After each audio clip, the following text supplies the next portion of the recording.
My dear students, आप लोगों को बहुत ही मेरी शुभकामनाएं और धन्यवाद भी। आप लोग मेरे वीडियो को देखते हैं।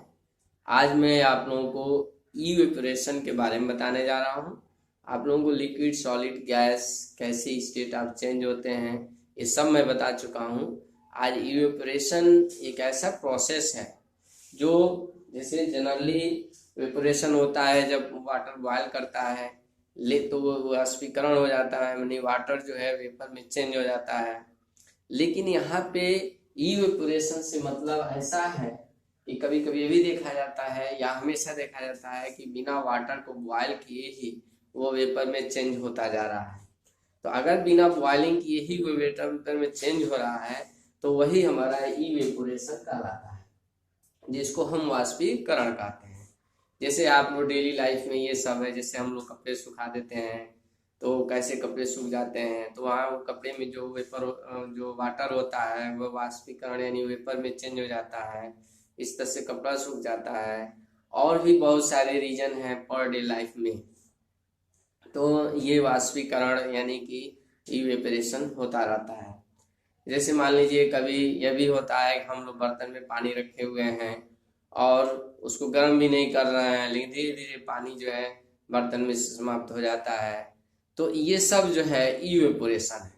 तो आप देखिए कौन कौन से फैक्टर को प्रभावित करते हैं। प्रभावित करने से मतलब है कि इवेपोरेशन बढ़ जाता है या घट जाता है।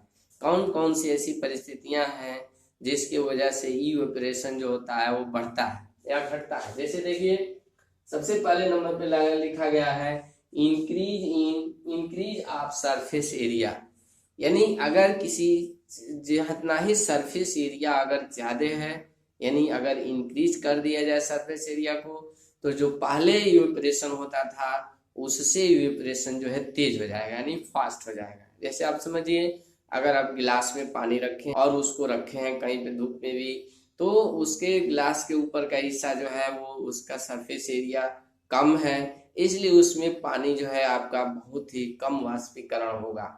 और अगर सरफेस एरिया इंक्रीज कर देते हैं, बढ़ा देते हैं, तो वाटर यानी इवेपोरेशन जो है तेज हो जाता है। जैसे मान लीजिए कि कपड़ा जो है भीगा रहता है, अगर भीगा हुआ कपड़ा घर में कहीं भी रख दिया जाए तो वो जल्दी सूखेगा नहीं, लेकिन अगर उसी को धूप में हम फैला देते हैं या बाहर ले आकर फैला देते हैं तो चूंकि उसका सरफेस एरिया इंक्रीज कर जाता है, बढ़ जाता है, इसलिए उसका इवेपोरेशन तेज हो जाता है और कपड़ा हमारा सूख जाता है। आप लोगों ने समझा। इस तरह से इवेपोरेशन कई जगह सरफेस एरिया, जैसे तालाब वगैरह है, तालाब में सरफेस एरिया ज्यादा होता है तो तालाब का पानी धीरे धीरे गर्मी आते मई जून आते आते सब सूख जाता है, यानी कि सब इवेपोरेट हो गया रहता है।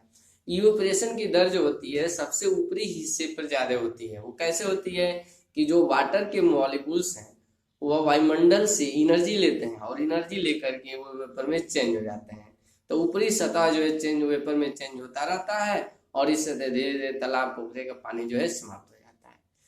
समुद्र के सतह बहुत ज्यादा है, उसका सतह का क्षेत्रफल बहुत ज्यादा है, इसलिए समुद्र के सतह पे इवेपोरेशन बहुत ज्यादा होता रहता है। उसी की वजह से क्लाउड वगैरह बन जाते हैं और उससे वाटर साइकिल बन जाता है। तो ये सरफेस एरिया की बात है कि सरफेस एरिया जितना ही ज्यादा होगा उतना ही इवेपोरेशन की रेट जो होगी, दर जो होगी वो तेज होगी।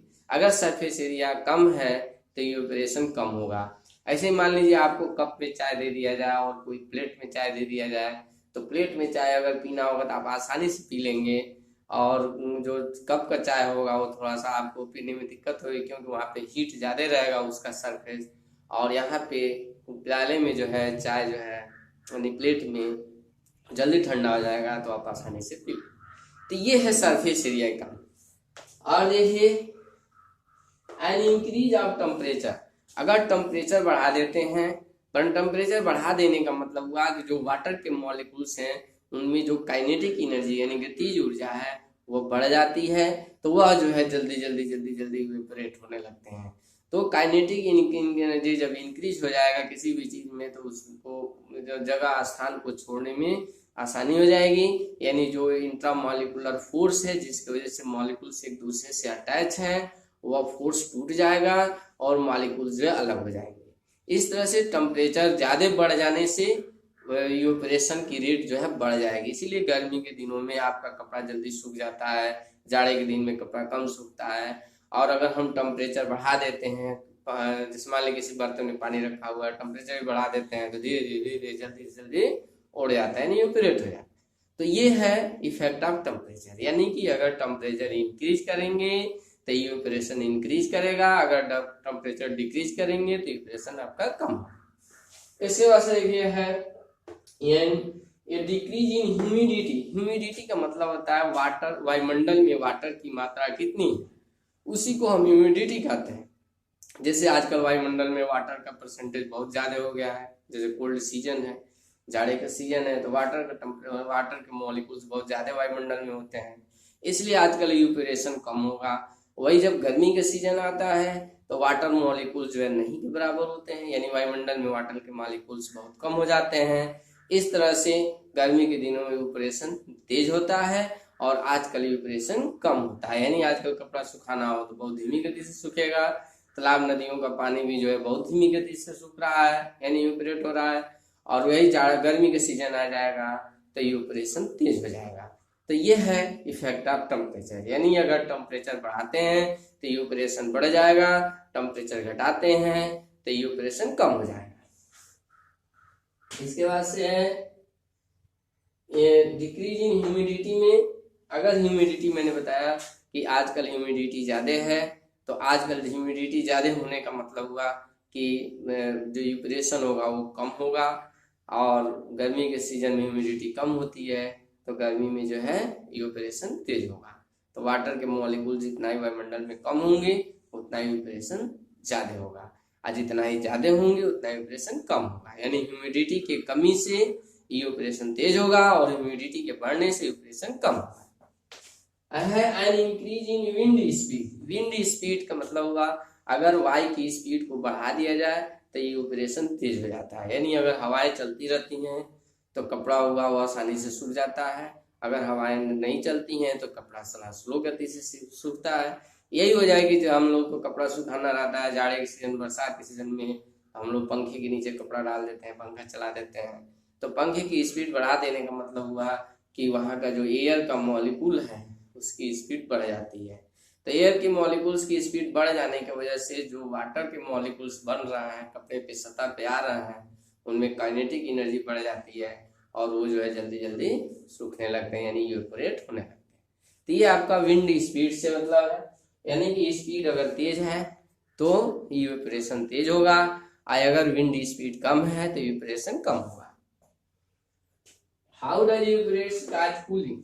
अब आता है कि इवेपोरेशन से कूलिंग कैसे महसूस होता है, यानी कैसे वो ठंडा हो जाता है। जैसे मटके में पानी है वो जो है ठंडा हो जाता है, या हम लोग हथेली पे अगर रखते हैं, स्पिरिट रखते हैं, या पेट्रोल रखते हैं, या एसीटोन रखते हैं तो हमारा हथेली ठंडा लगने लगता है। परफ्यूम भी हथेली पे रखते हैं तो ठंडा लगने लगता है। तो उसका रीजन ये है कि अभी मैंने बताया कि जो मॉलिक्यूल्स हैं जब वो इवेपोरेट होते हैं तो वह एनर्जी ग्रहण करते हैं, तब एनर्जी गेन करते हैं, तब इवेपोरेट होते हैं। तो अपने सराउंडिंग के एनर्जी को गेन कर लेते हैं, यानी कि टेम्परेचर को गेन कर लेते हैं, तो वह सराउंडिंग का यानी वो जहाँ से गेन करते हैं वह एरिया जो है कोल्ड हो जाता है। इस तरह से अगर हाथ में हम परफ्यूम लिए हैं या स्पिरिट लिए हैं और तो वो क्या करेगा कि वहाँ के एरिया को यानी हथेली को के टेम्परेचर को वो खींच लेगा, यानी गेन कर लेगा और इवेपोरेट हो जाएगा। तो इस तरह से हथेली आपको कोल्ड लगेगी, यानी ठंडी लगेगी। तो ये है इवेपोरेशन का प्रोसेस। इवेपोरेशन की वजह से और भी बहुत सारे एग्जाम्पल्स हैं, जैसे मान लीजिए कि गर्मी के सीजन में आपके मटके में पानी रखा जाता है, वो मिट्टी का बना रहता है, उसमें बारीक बारीक छिद्र होते हैं, सतह पे वाटर के मॉलिक्यूल्स आते रहते हैं और वो एनर्जी को गेन करके और वो इवेपोरेट होते रहते हैं।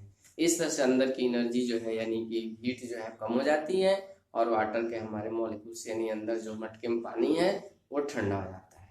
ऐसे ही अगर गिलास में आप पानी लेते हैं, अगर ठंडा अगर बर्फ लेते हैं गिलास में, तो कुछ देर के बाद देखेंगे कि उसके बर्तन के चारों तरफ जो है कोल्ड हो जाएगा, यानी ठंडा हो जाएगा। उसका कारण क्या है कि जब हम उसको ठंडा में, जब पानी के अंदर जब बर्फ या ठंडा पानी रखते हैं तो उसके वायुमंडल के एरिया में जो वाटर के मॉलिक्यूल्स हैं वह कूल्ड होने लगते हैं, जो भी उस बर्तन के अगल बगल जो मॉलिक्यूल्स हैं वह कोल्ड हो जाएंगे, तो वही जो है पानी के बूंदों के रूप में नजर आ रहे हैं। तो बच्चों, माय डियर स्टूडेंट्स, ये है ई ऑपरेशन। अब आप लोग ई ऑपरेशन के बारे में और भी एग्जाम्पल समझ सकते हैं, देख सकते हैं, और आप इसका लाभ उठा सकते हैं। मैं यही चाहूँगा कि आप लोग मेरी वीडियो को ज़्यादा देखिए और भी स्टूडेंट्स को बताइए, सब्सक्राइब कराइए, कीजिए, लाइक कीजिए, शेयर कीजिए और लाभ उठाइए। That's all.